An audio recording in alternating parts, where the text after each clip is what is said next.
Is the politics in boxing, as they always call it, or whatever it is behind the scenes, is that sometimes as much as a fight, you know, out of the ring? Look, you say the politics, don't you? I look on the social media, yeah, and it's all cringe, utter fucking shite that I look at. Yeah, I turn it off. The speeches out some of them's mouth, the way they go on, the way they conduct themselves, they're not welcome through my fucking door. Yeah, I don't roll like that. You know, listen, I'm not saying they're wrong. It's just the way I see it myself. I can't be bothered with all this arse licking up and down to get on a show. Yeah, you don't want me on the show, fuck off, go somewhere else. You know, listen, it is what it is. You know, I can only speak how I see things. I think boxing has become a cringe sport for the dickheads that's in it.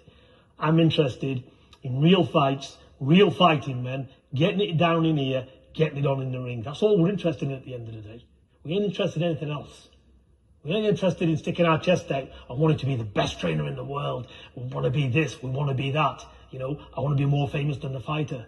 Let's get rid of all that shit what I see on social media 24/7, yeah? And let's get the fighter where he needs to be. Good evening, everybody. Right, straight into it. 3 big fights this weekend that I've picked out. I'm going to do a little breakdown of each one. And I'll try to keep 3 to 4 minutes on each fight and tell you how I see it going. First of all, this is predictions. You get some wrong, you get some right. I would love the people who always tell me that I get one wrong to also comment when I get one right. And I guess the same goes for everybody else, okay? So I'm saying that a little bit tongue-in-cheek, but you always get the smart ass who pops up and kind of does the laughing emojis and doesn't mention the 7 or 8 fights that he did predict spot on, building up to that one. But never mind, now that's off my chest. Right, Teofimo Lopez against Martin, the Spaniard. I think it's a good fight. You've got to make Lopez a big favourite there. I was a fan of Lopez. I didn't think he would have beaten Teofimo. Sorry, I didn't think he would have beaten Lomachenko, although I don't think many people did. And I thought he put on such a brilliant performance against Lomachenko. He just looked unbeatable at that point. I thought it was going to just take some serious beating because there was no fluke about that win. And then he got the upset defeat to Kambosos, and I just went off him. I didn't go off him because he got beat. That's not how I kind of roll. I went off him just because of the just disgraceful behaviour by him and his dad, saying they were robbed and calling foul and just constantly bitching. And whilst defeat is always something that's difficult to deal with, I think there's a way that you do it and do it with class and with dignity. And I just thought there was something crass about it. So I quickly went off him. But inside the ring, he's a phenomenal fighter. He technically is absolutely brilliant. He's so strong. I think 140 pounds will suit him. He might just need to grow into the weight ever so slightly. And I would expect him to win this weekend. I think Martin's tricky. He's a southpaw.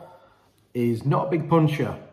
And to beat someone like Lopez, you either need to be really, really special or as hard as nails and have some power and some core strength. And I'm not sure he has any of those things, if I'm being honest. It looks to me like a convincing win for Lopez. Probably over 10 rounds or 12 rounds, whatever it is. You can see how close I am to boxing these days when I can't take it's a 10 rounder or a 12 rounder. That's purely because I never know what belts are on the line. I don't look at the belts. The belts nowadays make me cringe. That's me just being old fashioned. So I expect Lopez to win.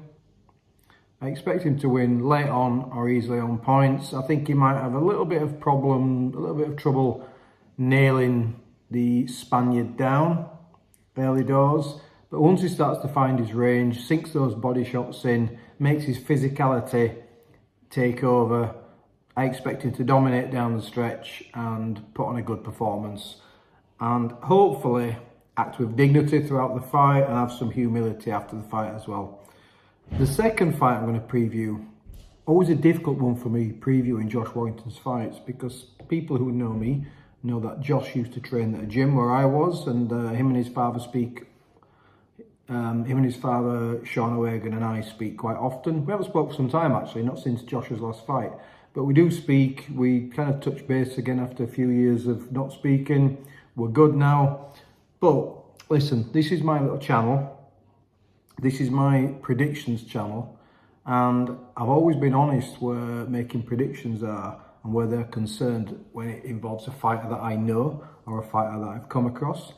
I think you have to be neutral, you have to be open, and you have to be honest. I'll give you a little bit of background. There were times when we weren't all speaking. That happens in life. Things happen in life. But during that time when Josh fought Lee Selby, I gave Josh a 50% chance of winning that fight. I thought it was a 50-50, with most had Josh as an underdog. And when he fought Carl Frampton, I said, Josh will absolutely beat Carl Frampton. I bumped into Josh's strength conditioner a couple of weeks before the fight, Mark Hurley, who I've known Mark for a long time. It was his gym where I did the boxing coaching, where I had the gym. And I said that to Mark. I says, he'll beat Frampton out of sight. What's the point? The point I'm saying is, I will always be honest and I will always be neutral if it's somebody who I favour, someone for whatever reason I'm not in favour of at the moment, or whatever's water's gone under the bridge, I'll always be open. I didn't think Josh was going to beat Lara in the second fight. I thought there was something about Lara, what would have been again another tough night for Josh. Obviously we had the head clash. I thought Josh would beat Martinez, who was still brilliant, still a force, as we saw recently, but he's 36, 37 years old, and I thought Josh would have too much for Martinez, and so it proved. So what do I think about Saturday night's fight?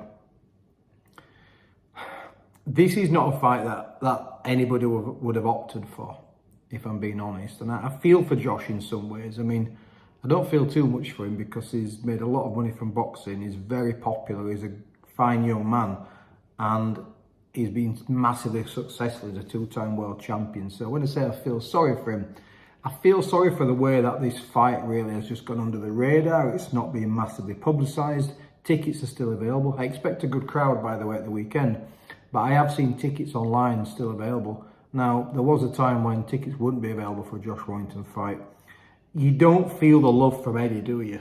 And I'm not going to get into the details of that because I just always remember what Eddie said about Kell Brook. He says, you're with me or you're not. And obviously, you know, Josh left Eddie for some time, went with Warren, proved to be the absolute right decision because he became a world champion. So how can you question that? But he's now back with Eddie. He's obviously had the loss, the technical draw, and the win over Martinez. And you kind of feel that the relationship might be coming to an end, but that's irrelevant. This is a mandatory against a real wild card, honestly.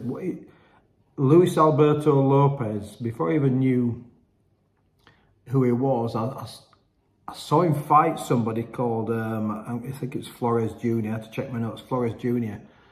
Maybe it was a year ago, 18 months ago. And this kid, he beat an unbeaten kid who was quite tasty. It was on a big undercard. The undercard escapes me. I think it was on a top ranked show. And he was so wild and uncoordinated and dangerous and set a really good pace. Sometimes fighters do everything wrong and that makes them quite awkward and quite unique. And he was no exception. So Lopez his chin's in the air and he looks so easy to hit with right hands. But he has this kind of habit of just turning the shot at the right time. He's got good peripheral vision. The back end's really, really tight and catches a left hook. But I'm sure that Sean O'Hagan, as you know, I know well, Sean and I are friends. I'm sure that Sean will have a good game plan going into that fight. And there's no doubt about Josh Warrington's condition. It'll be off the scale. I think there's a few factors here. First of all, Josh is 32 now. And no matter what anybody says, and I'm sure Josh would, you know, on the quiet would have the same conversation. Josh at 32 won't be able to do what Josh could do at 26, 27 in the gym. But there's an element of fighters getting a little bit smarter as they get older. But Lopez could be all wrong for Josh. I hate to kind of go with what some people are saying because when I first saw the fight announced and then I looked at who Lopez was and I realised, I'm like, that's the kid I saw in the States. I thought this could be a tough fight. You got the young hungry lion against the kind of champion at 32 years old who's not going to get any better. He's still a phenomenal fighter and a phenomenal force. But pressure fighters don't age like the more technical fighters like a Bernard Hopkins or a Floyd Mayweather, because obviously the style's completely different. Your pressure fighters generally peak a little bit earlier. So in the 27, 28, 29, and then like we saw Ricky Hatton, you see that decline and people slowing down. So I would say Josh is probably about 90% the fighter that he used to be, but that's still a very, very good fighter. He will be looking at getting a big fight after this, potentially unification, but it has to get through Saturday night. So factors for me: how Lopez travels, and we know he beat Isaac Lowe, of course, but Isaac Lowe is not Josh Warrington. No disrespect to Isaac Lowe. He just looks to be one of those kids who's just going to try and take it from you. Right, I don't think the crowd will have too much impact on him. I think he's going to get in there and he's going to gunsling. I think Josh has to be quite patient early on. There's always a danger when you're patient as well. You get caught by standing off and taking your time. Josh is the kind of fighter who likes the motor and get going quite quickly. We saw that with Frampton. He really has a great motor. It's a difficult fight for Josh. It really is a difficult fight for Josh. I can only see this being literally one of those 51-49 fights. I thought about it. When I swing in this fight. When I first saw the fight announcement, I thought Lopez would beat Josh. I just thought instinctively it's going to be a little bit too fresh for him right now. And then a couple of weeks ago, I started to warm towards Josh, thinking the way Lopez sticks his chin up, the way that Josh can do 12 rounds so well, is such a phenomenal 12-round fighter at championship level. He's got that experience, he's got the home crowd. I think Josh might tip it in his favour. But this week, if I'm being completely honest, and knowing Sean, he would expect me to be honest and not be biased. I think Lopez might spring an upset at the weekend. I absolutely hope I'm wrong.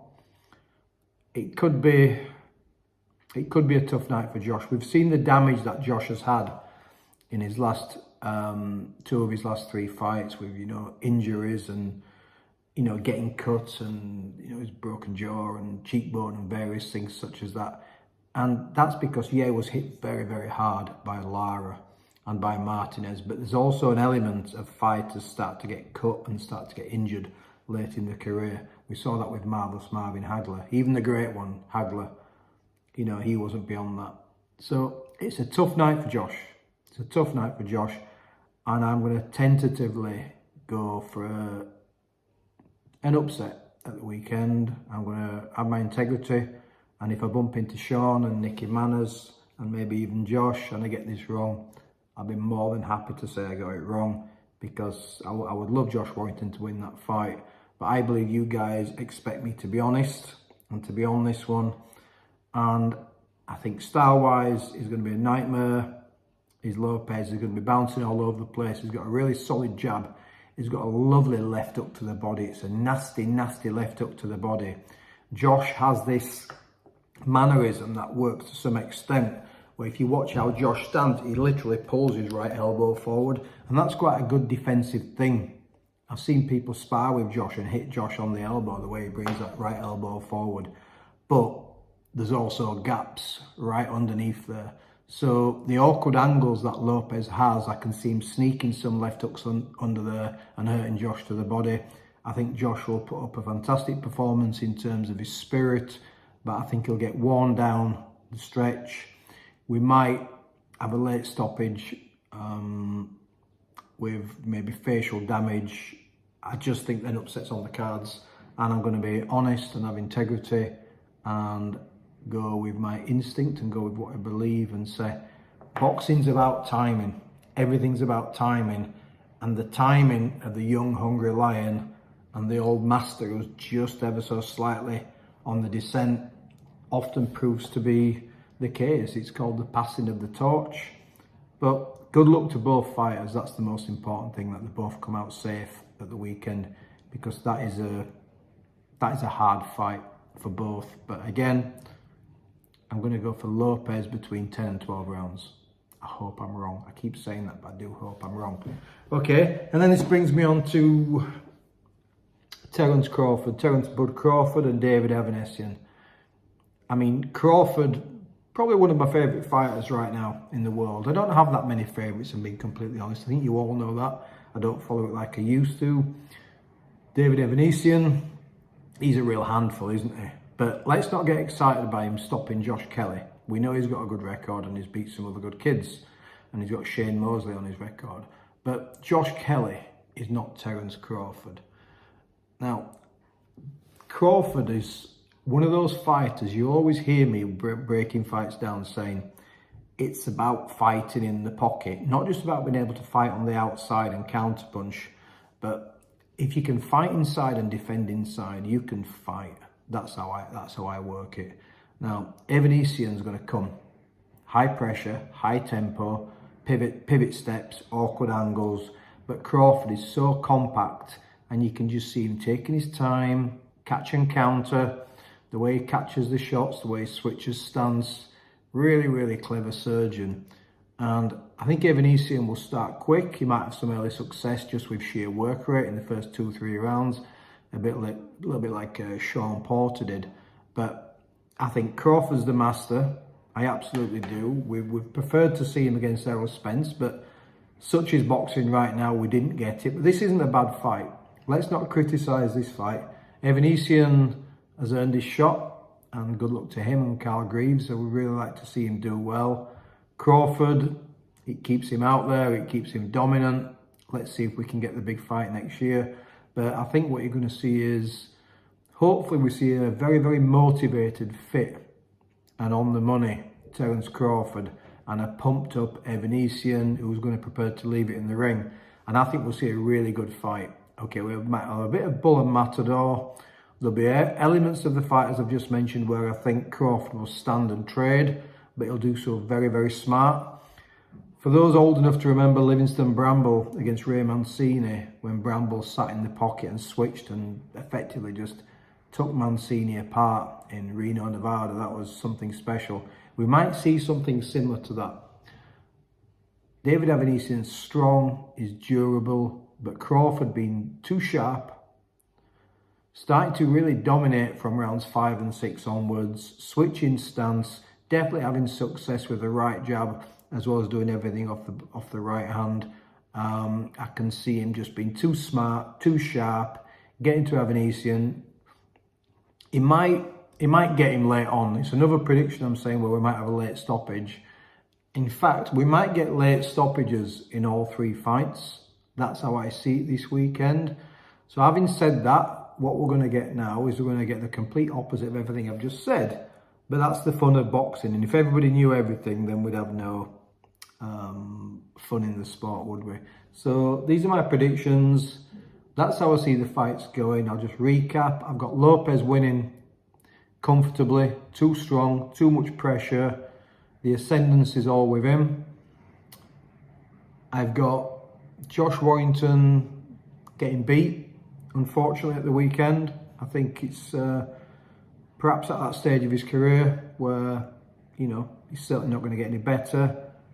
But I also see Terence Crawford, who again, you know, he's no spring chicken, but I see Crawford putting on a dominant display and getting Avanesyan out there late on. But worst case scenario will be a very, very comfortable points win. But I think we've got some good fights there, some really, really good fights. I think there's no doubt about it that the Josh Warrington fight and Lopez is going to be the absolute best fight of them all. I look forward to all that. And as always, okay, I'd love to hear your thoughts, love to hear your predictions and see what you think. Kind comments, nice comments only. Let's keep it clean, let's keep it sensible. I think we've got 3 great fights and I, for one, am looking forward to them. I won't catch them all. I don't subscribe to DAZN, so I'll try and catch highlights if I can. You all know why I don't subscribe to DAZN. The Crawford fight will be lucky to get something of, but I believe Lopez is on Sky Sports, so I do subscribe to Sky Sports and I should be watching that fight, albeit not getting up at 3 o'clock in the morning. So hopefully you enjoy. I've gone on longer than I said I would do. Those are my thoughts, those are my predictions. Let's see if I go 3-0, 2-1, 1-2, or 0-3. It's a bit of fun, guys, don't take it too seriously. All the best, safety first to all fighters, And if anybody comments, how do you think the Ebony Bridges fight's going to go, you'll be bloody blocked. You'll be off the page. All right, you take care.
Porky's Corner is proud to be sponsored by Spartan Site Solutions.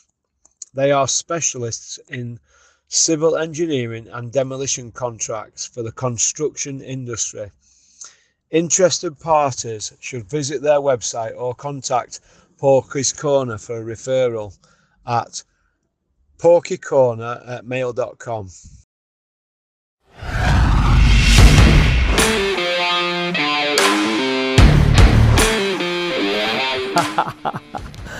You liked that one, didn't you? Right, first of all, I just want to say thank you very much for liking and subscribing. It means a lot to me because we're on this journey together, aren't we?